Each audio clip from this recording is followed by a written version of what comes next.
Question number 1 देखिए क्या कह रहा है, यदि प्लस का अर्थ भाग, माइनस का अर्थ गुणा और भाग का अर्थ घटाना, गुणे का अर्थ जोड़ना है तो एक समीकरण दिया हमें 12 प्लस 6 डिवाइड 3 माइनस के 2 गुणा 8 को हल करना है। तो दोस्तों कैसे करेंगे आप इसे? देखिए प्लस का अर्थ क्या दिया है दोस्तों, भाग, तो पहले यहां पे लिख लीजिए प्लस का अर्थ क्या है, भाग, ठीक है। माइनस का अर्थ क्या है, गुणा, माइनस का अर्थ है गुणा, ठीक है। और भाग का अर्थ है घटाना, भाग का अर्थ है घटाना, और गुणे का अर्थ है जोड़ना, गुणे का अर्थ है जोड़ना, ठीक है। अब हमें जो समीकरण दिया है वो लिख लेते हैं दोस्तों, 12 प्लस 6 डिवाइड 3 माइनस 2 गुणा 8। अब दोस्तों क्या करना है, जहां पर प्लस है वहां डिवाइड का साइन लगाना है, जहां माइनस का है वहां गुणे का साइन लगाना है, जहां भाग का है वहां माइनस साइन लगाओ, जहां गुणे का दे रखा है वहां प्लस का साइन लगाते हैं। चलिए करते हैं 12। अब दोस्तों प्लस का साइन है, अब क्या लगाएंगे यहाँ पे, हम डिवाइड का साइन लगाएंगे, सॉरी डिवाइड का साइन आएगा यहाँ पे, ठीक है।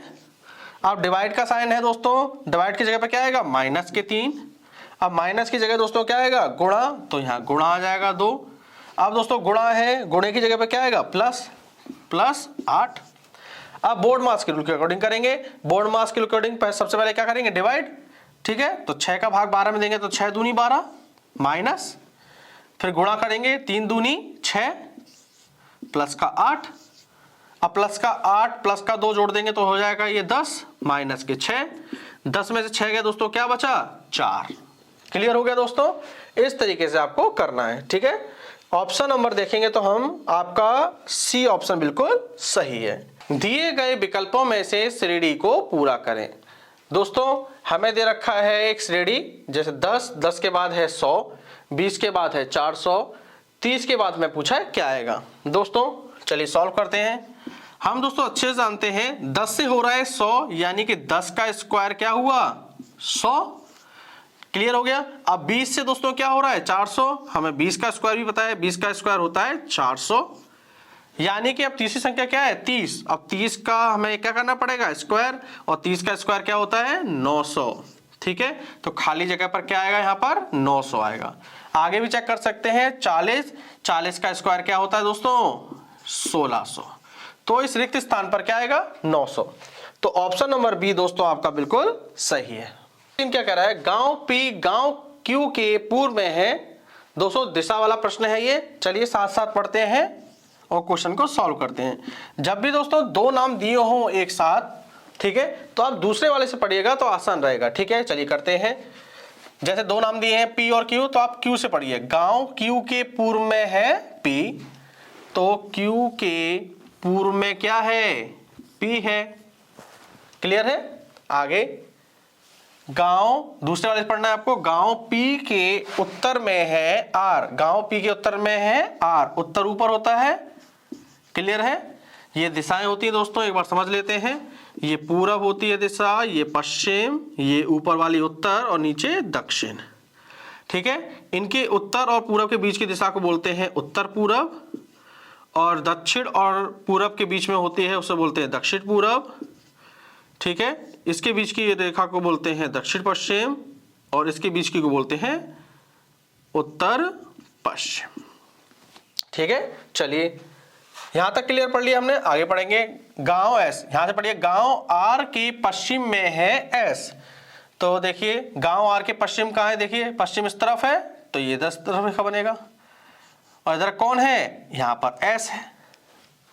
क्लियर है। गांव आर के पश्चिम में, आर के पश्चिम में कौन है, एस। क्लियर हो गया। आगे बढ़ेंगे। गांव एस गांव पी की किस दिशा की ओर है, तो दूसरे से पढ़िए। गांव पी की किस दिशा की ओर है, एस।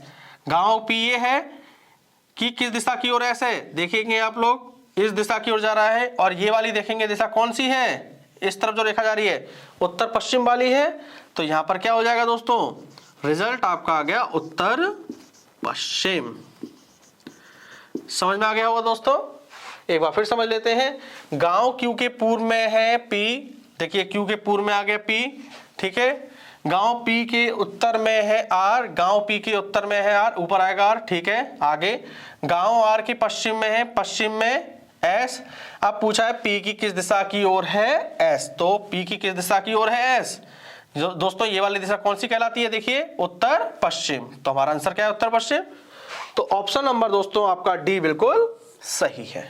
एक कूट भाषा में यदि टेबल को SYY HZ लिखा जाता है तो उसी कूट भाषा में चेयर को क्या लिखा जाएगा। तो देखिए दोस्तों क्या सॉल्व करोगे, पहले टेबल दिया है हमें TABLE टेबल, टेबल का कोड क्या दिया है दोस्तों, SYY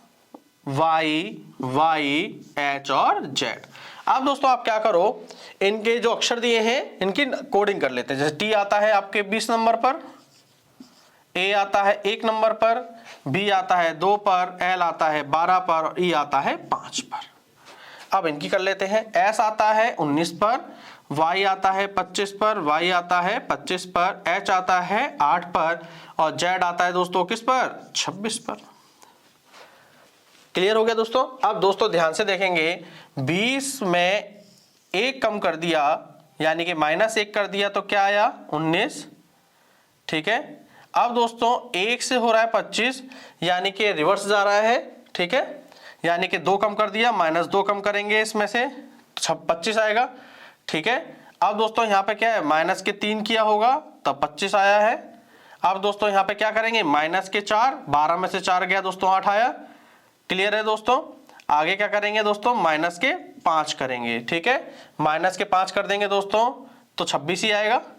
ये बात क्लियर हो गई दोस्तों हमें, यानी कि समझ में आ गया। पहले 1 माइनस करना है, फिर 2, फिर 3, फिर 4, फिर 5 माइनस करना है। चलिए अब देखेंगे दोस्तों चेयर का, CHAIR चेयर लिखा है। C आता है 3 पर, H आता है 8 पर, A आता है 1 पर और I आता है दोस्तों किस पर, 9 पर और R आता है 18 पर। अब दोस्तों यहाँ पर जैसे हमने माइनस किया है 1 2 3 4 5 लगातार, यहाँ पर भी करेंगे -1 -2 -3 -4 -5। क्लियर है दोस्तों। अब 3 में से 1 गया तो दोस्तों 2 आ गया, 8 में से 2 गया तो 6 आ गया।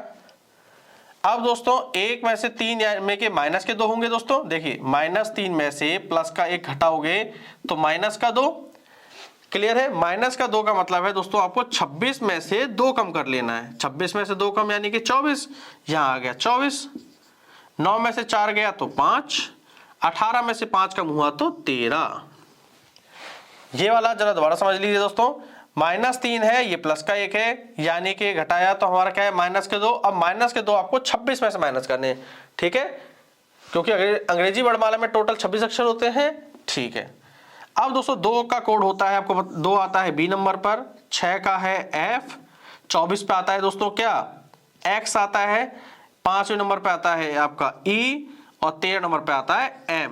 तो हमारा जो निकल के आया शब्द वो है BFXEM।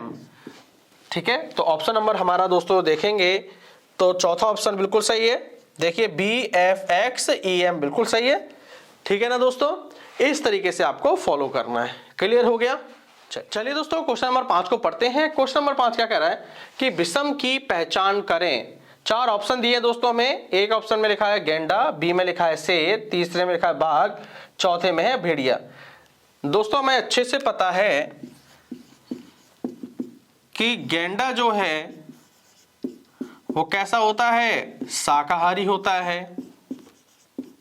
ठीक है, गेंडा क्या होता है, शाकाहारी। जबकि आप देखेंगे दोस्तों शेर, बाघ और भेड़िया, ठीक है, ये सब क्या होते हैं दोस्तों, ये मांसाहारी होते हैं। ये होते हैं मांसाहारी। हमें दोस्तों क्या करना है, हमें विषम की पहचान करनी है, कौन सा अलग है। दोस्तों आप देखेंगे शेर, बाघ और भेड़िया ये तो तीनों एक जैसे हो गए क्योंकि ये मांसाहारी हैं। ठीक है, तो अलग क्या हो गया दोस्तों, गेंडा, क्योंकि ये शाकाहारी है। तो इसलिए हमारा ए ऑप्शन दोस्तों बिल्कुल सही हो जाएगा। ए ऑप्शन आपका बिल्कुल सही है।